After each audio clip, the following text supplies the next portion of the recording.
All this Extreme Festival action is proudly brought to you by Mobile One and Investchem Chemical Logistics. We head to Cape Town and Killarney International Raceway with a 22 degrees Celsius ambient temperature and a little bit of wind around there, about 40 k's an hour, as you can see from the flags waving on the sideline. And we're into action from the first round of the Investchem Formula 1600s.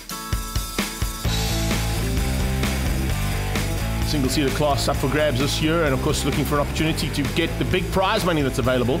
It's always good to see the Investchem team getting behind these drivers and giving them opportunities not only to win some cash but to win some tests in some very, very famous race cars. But before we start, let's go down onto the grid and catch up with Leren as she does a little tribute to a very special friend of this category. Wally Puffers, you served our sport with dedication, devotion and enthusiasm for many years. You have left your mark on so many facets of our wonderful sport. You had a glimmer in your eye, you were always ready for fun and laughter, but at the same time you had a fierce stance of right and wrong. Wally, you were our COC and we'll miss you. And in the words of Douglas Adams, so long and thanks for all the fish. Awesome, and all the very best to his family as well. We wish them all the very best in this tough time, but it's now time to go racing, and that's exactly what Wally would expect. Nothing more than the big battles at the front end that sees Andrew Rackstraw on the front row of the grid, and of course the local man will be looking to dominate here at his home circuit. Josh LaRue making his debut into Formula 1600s and looking very good off the line as they get down towards turn one. He got a great start there, but as you can see it's Rackstraw out front and possibly going to be Waberski. No, it's not.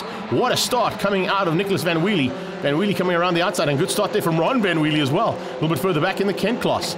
Double category out there as well at the moment. You can see some fighting and a little bit of in-house fighting there between the Kent class guys and the back end of the field there, with some of the Formula 1600s not getting off the line like they needed to. Onto the braking point, you can see a little bit of maneuvering there. Brendan Tracy taking a bit of strain, as I said, between the Kent category cars. But at the front end, great start from Nicholas Van Wheelie. Waberski's up into third place, and right on his tail is Josh LaRue. On the back end of LaRue, you can see them starting to sort things out in the Kent category. Those are the original Formula Fords, remember, the wings and slicks at the front of the Formula 1600s. And Formula 1600s right now starting to heat up. It's a battle for fourth and fifth place as they come through Malmesbury for the first time. Ooh, a touch there. Big one for Schofield. Schofield just coming together, and unfortunately caught it. Got onto the grass, but it's going to drop him right to the back of the field. Ian Schofield having a little bit of issues there, and coming together there with Alan Mayer, the two of them just touching wheels, and you don't want to be touching wheels in single-seaters. Normally they can end up in a lot worse conditions. Change up there as we see the 2.7 of Alex Foss just diving through. Let's have a look at that one more time. This is from Schofield's point of view. You can see him diving on the inside, looking for that inside line into Malmesbury. He just puts a wheel onto the inside and onto that little rumble strip, which caught him out, and Schofield eventually catches the car. Very lucky not to go into the side and into the wall, but fortunately back on track and now with a little bit of work to do.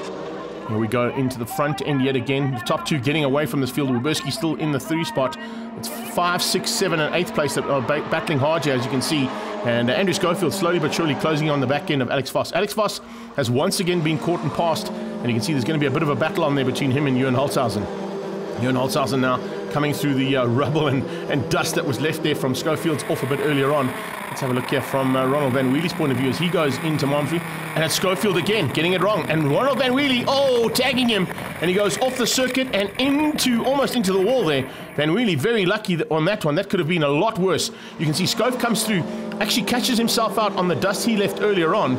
And unfortunately, lack of traction just spun him around. There was nowhere to go there for Ronald Van Wheelie, and he just came and tagged the front end of that car that spun in front of him. Nicholas Van Wheelie with some problems as well. The Van Wheelie boys are having a tough day in the saddle. Nicholas Van Wheelie this time running wide, coming out of Cape Town corner, and as they come out of Fostron, you can see he had to catch it, bring it back on track, and hopefully there's no damage to the undertrail of that car. It's allowing Rackstraw to get away though. The race driver SA man is just disappearing at the front end ahead of Jared Waberski now, who looks like he's moving through the field rapidly. Schofield is still out there. Incredibly, he's survived both of those offs and could still be in with a chance of a win here. He's starting to close in onto the back end of Alan Mayer. Alan Mayer just up the road from him, and just behind him come the leaders. So Waberski's up in a second. Third place right now is the battle between Holzhausen and Josh LaRue. And I think Josh LaRue, having a look here, having a good possibility of getting through on Ewan Holzhausen, but Holzhausen will try and keep him out. You can see them just in the background as the two Kent cars come through. Alan Mayer actually at the front end of this Kent category at the moment, but here comes Schofield diving through, looking for another opportunity. Can he? No, he can't find it just yet. but you'll have to be aware because here comes the quicker car. The Formula 1600 going to dive through on both of these drivers. There you can see the stricken cars on the sideline there. David Jeremy actually out as well, by the looks of things, with a bit of a problem. So Jeremy out, Dean Fenter out earlier on. We didn't see that. And here's Rackstraw having to go around the high side and off track almost there to get through on Alan Meyer. I don't think Alan Meyer saw him coming because he's defending to keep out Schofield. So a little fight between Meyer and Schofield just caught him unawares, and it's caught him big time because Schofield's capitalized on it. He watched Andrew Rackstraw go through, and Schofield went with him, and he's moved up to the lead of the Kent category class. So this is for the lead of both of the heats, and 1 and 2 as they come across the line are going to be 1 and 1 in both of the categories. Formula 1600s as he crosses the line, Rackstraw takes the win, and he takes his first home victory for 2021. He'll be pretty stoked with that, having survived a little bit of off track there on the final lap. Must have had his heart in his hands as he came across the line. Great drive from Roberski for second place, and in third place was Ewan Holzhausen, hanging on to beat out Josh LaRue. Alex Foss there in fifth place. Schofield took the win eventually, as we saw, beating out Alan Mayer and Jeff Gable, and Graham Foss ahead of Steve Fenter. Andrew Rackstraw, a heartily congratulations on race 1 victory. Yeah, I mean, it's awesome, but definitely it's not the same without Wally. That race definitely goes to him, and my condolences are with his family and his friends. I think everyone who came in contact with him was filled with such joy and happiness, and it's definitely not the same. So yeah, that race does go to him, and I mean, it's been a good weekend so far. Van Wheelie put me under huge pressure. I controlled it, and we managed to pull away.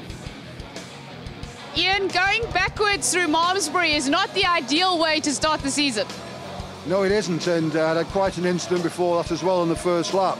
I went for a gap that was ever closing on me and ended up having to go wide through Malmesbury the first time round. Came back on the track and lost a few places. Came round the second time and found the track was full of sand and dirt, hit it and spun, and then was going through backwards, and unfortunately Ron hit me.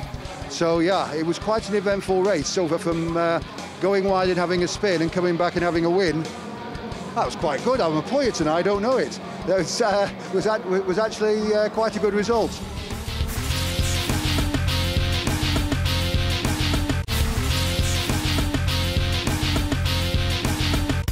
Welcome back to action from the Investchem Formula 1600s down in Cape Town at the Killarney International Raceway. We saw an incredible battle in the Kent category and a lot of action in the back end. But at the front end, Andrew Rackstraw took the first victory. Can he do the same thing now in race number 2? Roberski will be looking to up his pace ever so slightly, and I think Nick Van Wheelie will definitely be looking to try and just get ahead of Rackstraw and stay on track after that little off-track excursion he had in race number 1. On the front row, though, incredibly to see a big resurgence, and great to see Ewan Holzhausen getting together with his cars.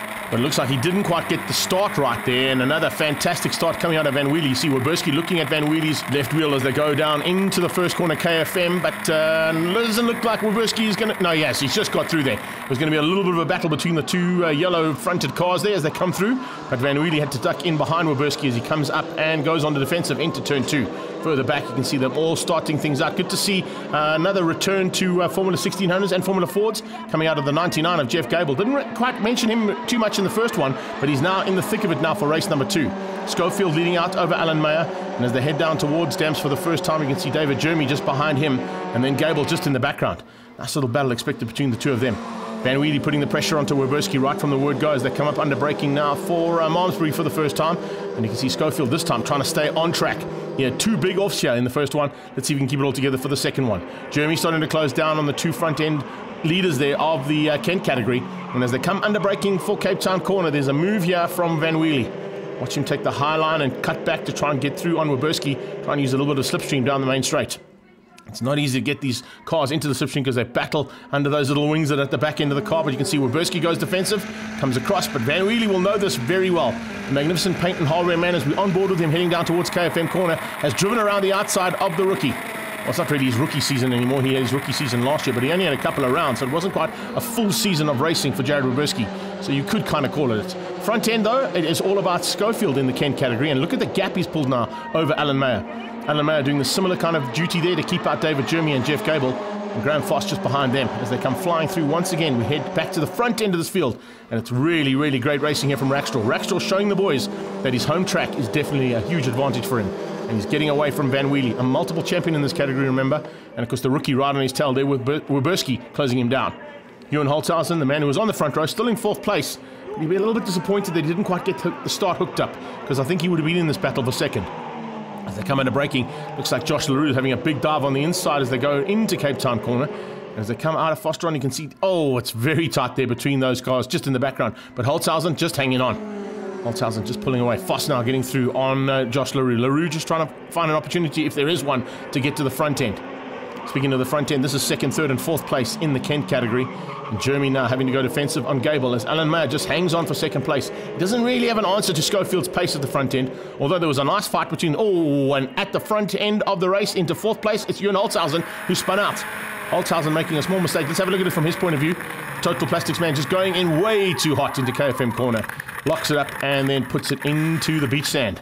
Hopefully he can get going again. If he does, he'll be able to get back on track, but I think it's going to drop him right out of contention for that top 5 that he was fighting so hard to stay in. Lead of the race and on to the final lap now. Andrew Rackstraw looking for 2 out of 2. It'll be a great start for the race driver SA man, and of course a great birthday present to the man who looks after race driver SA, Claudio Piazza Musso.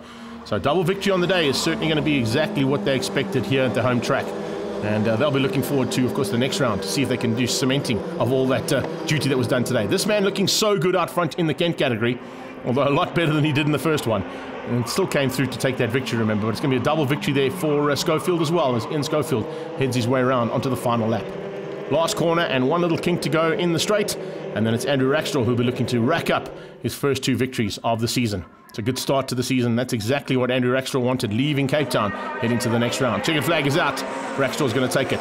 Van Wheelie's going to hang on for second place, and Jared Roberski right on his tail, doing a super job and learning a lot from the man who's taken multiple championships in this category in second place, Nicholas Van Wheelie. Alex Voss comes through for the 4th, and it's Josh LaRue who is just behind him to beat out the rest of that pack of Formula 1600s. There is the official results. Rackstraw, Van Wheelie, Roberski, Voss and LaRue. And it's Schofield taking the Kent category ahead of Alan Mayer, Jeremy, Gable and Graham Voss. Andrew, full house of points, perfect weekend. Yeah, I mean, absolutely amazing. We were fastest all practice sessions the whole Friday. Qualified on pole, 2 flag-to-flag victories. I can't ask for anything better. And again, I have to thank my team Investchem and RDSA. So much work, and thanks so much to Hendrik for preparing the car so well.